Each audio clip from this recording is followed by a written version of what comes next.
Welcome to the Deep Dive. Today, we are taking a really necessary look at something incredibly critical. Yeah, it's often pushed aside, isn't it? Seen as maybe a personality issue, not real pain. Exactly. We're diving into the science, the psychology, connecting childhood trauma, the unhealed stuff, to, well, chronic psychological distress in adults. Inner healing, or Cholan Noitam, that's the journey we're talking about. And that framework feels so important because when people talk about burnout or stress or just feeling stuck, they often blame the now, right? The job, the relationship, the schedule. Yeah. But sometimes, if the feeling is huge, like way bigger than the situation seems to warrant, that's probably an old pain waking up. Yeah. It's like a younger part of you, the inner child we call it, that's been locked away, finally saying, hey, still here. Right. It's not just a bad mood. Psychological pain is real. It can be paralyzing. And we're starting this dive with a story that it illustrates this so powerfully, physically even.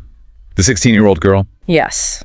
Battling severe depression. And her despair, it got so bad, she said she felt so useless she couldn't even brush her hair. Think about that.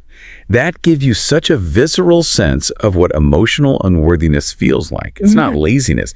It's an emotional shutdown. Yeah. There's just no energy left for basic care because deep down, the self feels it doesn't deserve it. And when she finally went to a salon, she told the stylist, Kaylee Olson, that she felt unworthy of having normal hair. Just shave it off, she said. Get rid of the burden because the emotional weight was just too much. But then this is where connection comes in, right? The stylist saw it. She saw it wasn't just about hair. It was a cry for help, a desperate one. So instead of just buzzing it off, she committed, really committed. It took 13 hours over 2 days. Wow, 13 hours. Think about that investment. It wasn't just about knots and tangles. It was this sustained act of care of saying, you matter. This effort is worth it because you are worth it. And that helped her. Yeah. Well, the story says she started to smile again, feel worthy of something. And the payoff, the things she said at the end, it's just... I will smile for my school photos today.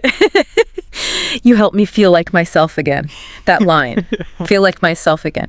That, for you listening, that's really the core of this whole conversation. Because the wounded depression, so often it's that loss of self, feeling like a stranger in your own life. So feeling worthy of care, of time, of just being seen. That's the absolute first step out of that despair, isn't it? Out of those unhealed places. It really is. Okay, so moving from that really intense personal story, we need to see the bigger picture now. If it's this devastating for one person, what's the scale? Let's zoom out. Because this isn't isolated, is it? Not even close. And government, society, they're starting to realize they can't ignore it anymore. The cost is just too high. So the global scale, let's talk beta. The World Health Organization, the WHO, they have some pretty alarming figures. Alarming is maybe an understatement. It's chilling, really. They project that by 2030. So not that far away. Yep. Recurrent depressive disorder, that's the clinical term, F33, is set to become the single leading cause of disability worldwide. Hold on. Disability. We need to sit with that word, not mortality, like cancer or heart disease often are. Right. Disability. What stops people from living their lives, from working, having relationships, just functioning day to day? And depression is projected to be number one globally. More impactful than heart disease, more than cancer. In terms of causing disability, yes. That's the projection. It gives you a sense of this silent epidemic we're dealing with. Wow. Okay. So that's global. What about more locally? Does this track in specific regions? Absolutely. If you look at places like Vietnam, for example, the stats echo this. Estimates suggest up to 30% of the population experiences mental health issues. 30%. 1 in 3 people, roughly. Yeah, ranging from significant anxiety, chronic stress, right through to clinical depression. And the really tough part of that number, based on the sources, is the access issue, right? That's the tragedy layered on top. The vast majority of these cases, they never get diagnosed or treated promptly anyway. So people are just struggling silently, maybe for years, decades. Often, yes, because the support systems aren't fully there yet, or maybe they don't even understand what they're dealing with themselves. It's a huge cost. Human suffering, lost productivity. Which brings us back to why systemic recognition is so vital. If the WHO sees this coming, if the local numbers are this high, the system has to respond.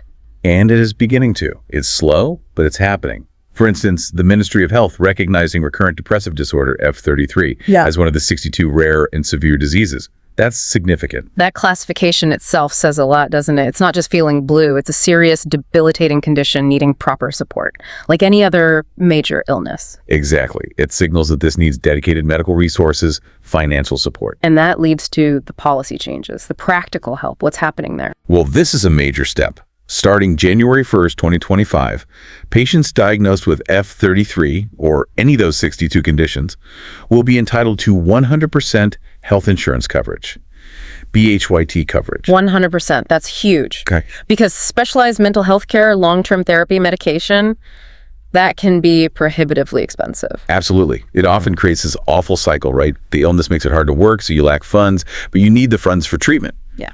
So removing that financial barrier with 100% coverage, that's a massive move towards equity. Is there anything else about accessing that care? Yes, and this is crucial too. This coverage applies when you seek treatment at specialized facilities without needing a referral letter. Okay, that cuts through the red tape. Because honestly, if you're struggling with severe depression, just navigating a complex referral system can feel impossible. It can be completely overwhelming. So allowing direct access acknowledges the urgency. It treats it like the emergency it often is, just like a physical health crisis. So the system is finally starting to reflect the scale of the problem that the WHO projected. It seems that way. You connect the dots, the global projection, the local suffering, the government response with insurance, it all points to the severity. Which forces us back to the fundamental question then. If the pain is this bad, this widespread, this chronic, where does it actually start? What's the root? That's the core question, isn't it? Yeah, that's the real deep dive. We're leaving policy now and getting into the psychology. And this is where I think it gets really fundamental to understanding ourselves. We have to talk about Dr. Gabor Mate. Ah, yes. A major voice in trauma and addiction work. His clinical experience led him to this. Well, it's a pretty bold claim. He calls it the 90% rule. Okay, the 90% rule, what is it? He basically says that 90% of negative behaviors in adult life originate from unhealed psychological trauma from childhood. Wow, 90%? That's almost everything, isn't it? It's a pause there. Are we sure we're not just labeling all of life's difficulties as trauma? What counts as trauma here? That's a really important question.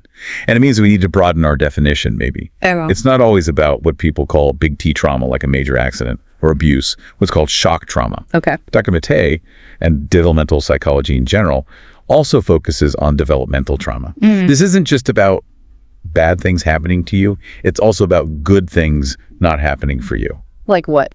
Like chronic unmet needs, feeling consistently unseen or unheard, not feeling safe to be your authentic self, having to suppress who you really are to, get approval or just stay safe in your family environment. So the 90% rule implies that most of our adult struggles, our anxieties, relationship patterns, addictions, anger issues, they aren't new problems, they're echoes, replays. Sophisticated reenactments, you could say, of those old, unresolved childhood dynamics and unmet needs. It suggests childhood's influence is just pervasive in our successes and our failures. And the concept that kind of holds all this history, that's the inner child. Exactly. Psychologically speaking, it's that subconscious part of us. It's like an emotional archive. It holds all the stuff from our earliest years. The memories, sure, but more importantly, the feelings, the fears, the joys, the beliefs we formed about ourselves and the world back then. So, say a child grew up feeling neglected emotionally, or maybe was always criticized, never good enough. That part of them, that wounded emotional self, it doesn't just vanish when we turn 18 or get a job. Not at all. It often continues to run the show, emotionally speaking. It's like the operating system running in the background. We need to differentiate here, though. There's the idea of the authentic child self, right? Curious, playful. Yes, the authentic self, joyful, trusting, has natural boundaries. But then there's the wounded child. This part is governed by fear, shame, maybe a desperate need for validation from others. And it's this wounded child part that silently takes the wheel sometimes, even when we're successful adults on the outside. Often, yes. Especially in moments of stress or intimacy or perceived threat. Our reactions can come straight from that wounded place. Okay, let's make this concrete. What does it actually look like when this wounded inner child is driving an adult's behavior? This is where you, listening, might start to see some patterns. Right. And it's often paradoxical because the person might look really successful externally, but internally. Yeah. Well, common manifestations include constantly feeling insufficient, Like no matter what they achieve, promotions, awards, whatever, it never feels like enough. There's this inner voice saying imposter or it wasn't good enough. Where does that come from? Often from a childhood where love or approval felt conditional on performance. You weren't good enough just being, you had to do. Okay, what else? An intense fear of abandonment. This is huge. If early attachments felt insecure or unreliable, the adult might become really clingy in relationships. Or the opposite. Or the complete opposite. Pushing people away first to avoid the pain of being left. Sabotaging intimacy to control the inevitable rejection they fear. Makes sense. What about trust? A major struggle to trust others. If your earliest, most fundamental relationships felt unsafe or unpredictable, you learn to keep your guard up. Every interaction gets scanned for threat. Vulnerability feels impossible, dangerous. And anger. Sometimes anger seems to come out of nowhere. Yes. Frequently becoming angry without obvious reasons. That adult rage. It's often the delayed explosion of childhood helplessness or injustice. Things they couldn't express back then because they were too small, too powerless. So it's like the 5-year-old's unprocessed fury erupting in a 40-year-old's meeting. Essentially, yes. It's a powerful image, isn't it? A capable adult driven by the raw fear and pain of their much younger self. It really is. And this idea, this powerful observation from Dr. Mattei, it's not just theory. It's backed up by some really solid, measurable data, right? The ACEs study. Yes, the Adverse Childhood Experiences Study, conducted by the US CDC. This was groundbreaking because it systematically linked specific childhood traumas to adult health outcomes. What kind of traumas did they measure? Things like physical, emotional, or sexual abuse, neglect, physical or emotional, and household dysfunction like parental separation, substance abuse, mental illness, domestic violence, or incarceration of a family member. And they found a clear link. A very clear dose-response relationship. The more ACEs someone experiences, the higher their risk for a whole range of negative outcomes later in life. Physical diseases, mental illness, even socioeconomic struggles. Let's focus on the mental health link, particularly depression. How much does a higher ACE score increase that risk? The numbers are, frankly, shocking. The risk of developing clinical depression in adulthood is increased by 4.6 times for those with higher ACE scores compared to those with none. 4.6 times. That's significant. It is. But look at the most severe outcomes. The risk of suicidal behavior increases by 12 times. 12 times. Okay, that really drives it home. This isn't just about feeling bad. It's about life and death. It absolutely is. It moves the conversation from psychology right into biology. The trauma isn't just a memory. It leaves a measurable imprint. So connecting this back to Mattei's 90% rule, the ACEs data provides the statistical backbone. The clinical observation and the hard science seem to align. I really do. But why? What's the mechanism? How does childhood adversity translate into a 4.6 or 12 times higher risk decades later? What's happening in the body and brain? Okay, this is where we get into the neurobiology of it all. It centers around the HPA axis, the hypothalamic pituitary adrenal axis. The body's stress response system. Exactly. When a child lives in a state of chronic threat, neglect, or unmet needs, their HPA axis is constantly firing. It's like the body's alarm system is stuck in the on position. And that floods the system with stress hormones, like cortisol. Constantly. And while cortisol is helpful in short bursts, gets you ready to fight or flee chronic, unrelenting exposure during critical developmental periods is toxic. Toxic how? What does it do? It literally changes the developing brain. Yeah. Through neuroplasticity, the brain's ability to reorganize itself, key structures are altered. Which structure? Well, the hippocampus, which is crucial for memory formation and regulating emotions, often physically shrinks under chronic stress. Shrinks. Yeah. Yeah. And conversely, the amygdala, the brain's fear center, tends to become larger and hyperreactive. So someone with a high ACE score might literally have a brain that's physically wired for fear. Easily triggered, struggles to calm down, maybe has difficulty managing memories and emotions. That's a very accurate summary. They are often living in a state of hypervigilance, constantly scanning for danger, even when none is present. Their nervous system is primed for fight or flight. And that constant state, it must be exhausting. Incredibly depleting. Emotionally, physically, it drains resources. And that chronic depletion, that exhaustion, that state of overwhelm, that's what often leads straight into clinical depression. So the 4.6x risk, the 12x risk, it starts to make biological sense. It's the physical toll of the wounded inner child. It really justifies the WHO's projection about disability, doesn't it? If your brain and body are constantly fighting invisible threats from the past, it's incredibly hard to function effectively in the present. Okay. The severity is clear. The link is clear, both psychologically and biologically. We've identified the wound. So the next logical step, the necessary step is, what do we do about it? The prescription. The journey of healing. Yes. Shifting focus now from the what and why to the how. How do we heal? And this process, Chailan Notam, it's about consciously turning inwards. It's about deciding to recognize, nurture, and integrate those parts of ourselves that got fragmented or wounded. Providing the validation, the safety, the resources that maybe weren't there back then. Exactly. It's the pivot point. Moving beyond just coping, just surviving the fallout, and actually stepping towards thriving. And you mentioned earlier, it's essentially an act of conscious self-parenting. That's a great way to put it. Learning to be the parent to yourself that you needed. Okay, so let's get practical. We have 5 expert-recommended solutions, methods that are actionable and have some research behind them. A toolkit, really. Yes, a toolkit for starting to address that emotional debt from the past. Let's dive into the first one. It seems really accessible. Soul journaling. Simple yet profound. The basic idea. Dedicate 15 minutes a day. Just right. But the key is soul journaling. What's the difference between that and just keeping a diary? It's about accessing the raw truth. Your truest feelings, even the uncomfortable ones, the ugly ones.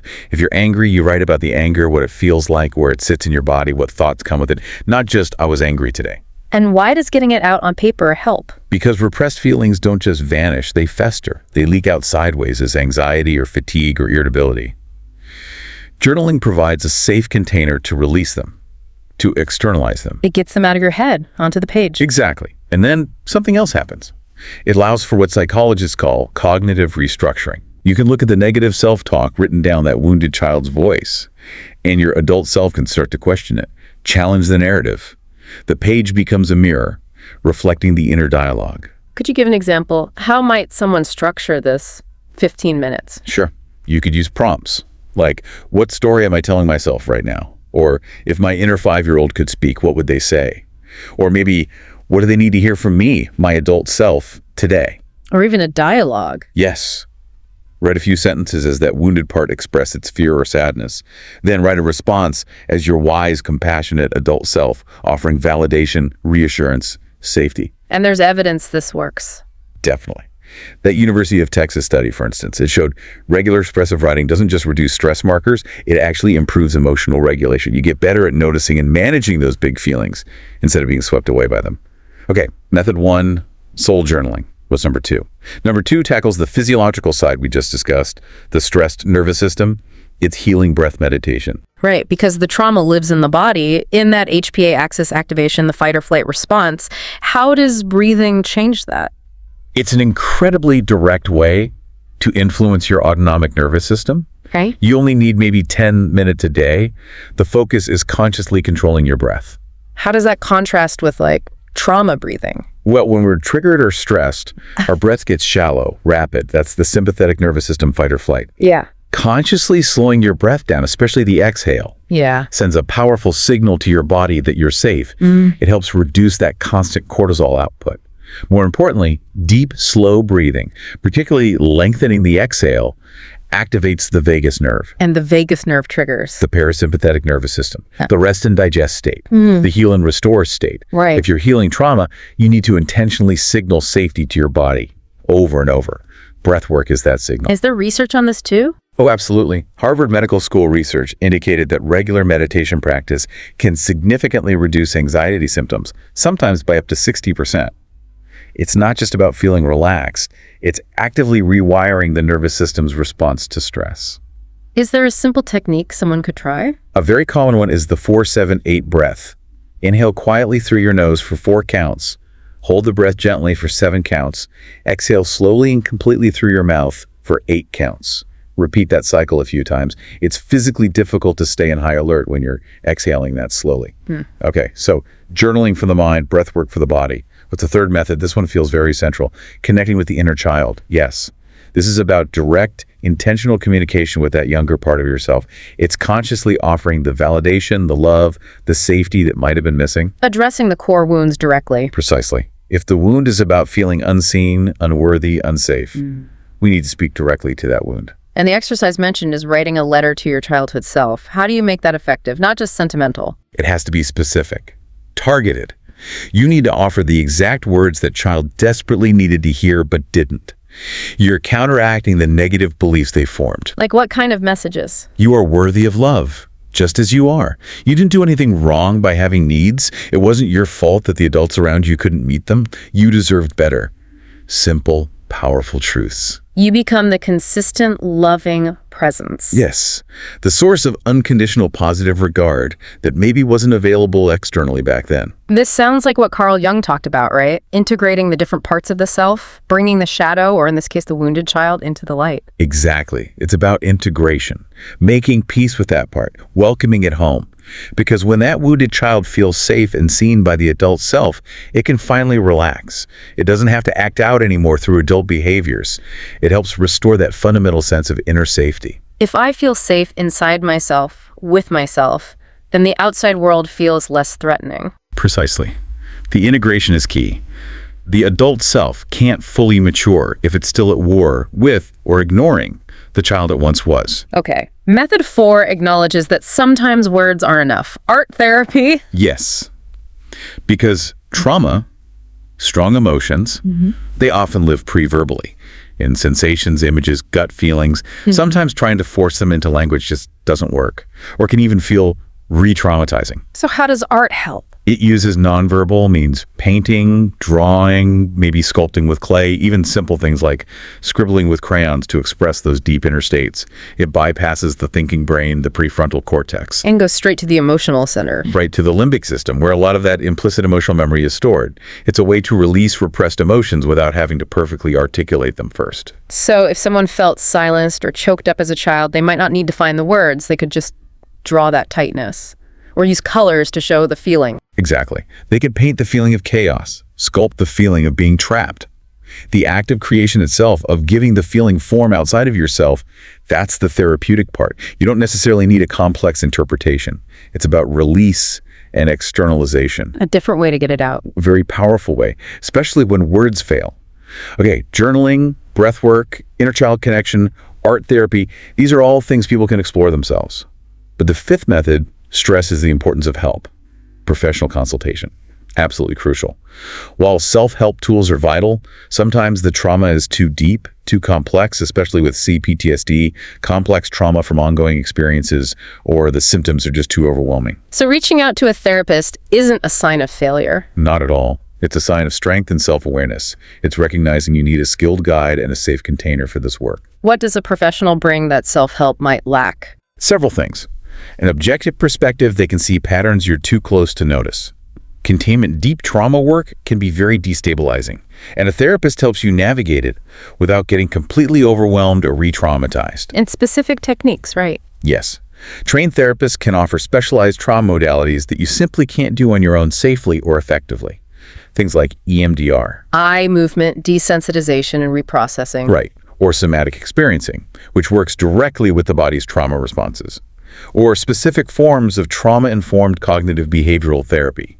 These are designed to process the trauma stored in the nervous system, not just talk about it. And there's good evidence for therapy's effectiveness.